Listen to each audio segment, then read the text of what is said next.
சமூக ஆர்வலரான அன்னை வி.ஜி. சரவணன் அவர்கள் 3 ஆண்டுகளுக்கும் மேலாக ஸ்ரீவைகுண்டம் தொகுதி மற்றும் அதன் சுற்றுவட்டார பகுதிகளில் உள்ள ஆதரவற்ற ஏழை எளியவர்களுக்கு இல்லம் தேடி மதிய உணவு மற்றும் இரவு உணவு வழங்கி வருகிறார்.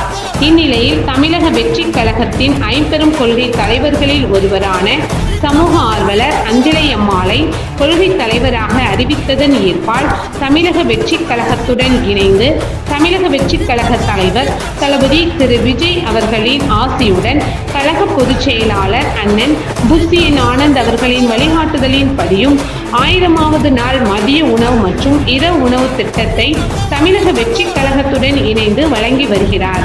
13/7/2025 இன்று 1125வது நாளாக ஸ்ரீவைகுண்டம், கோட்டைக்காடு மற்றும் மங்களக்குறிச்சி அதன் சுற்றுவட்டார பகுதிகளில் உள்ள 60 ஆதரவற்ற ஏழை எளியவர்களுக்கு தமிழக வெற்றிக் கழகம் தூத்துக்குடி மேற்கு மாவட்டம் அன்னை வி.ஜி. சரவணன் அவர்களின் சார்பில் மதிய உணவாக முட்டையுடன் கூடிய சிக்கன் குழம்பு சாப்பாடு வழங்கப்பட்டது.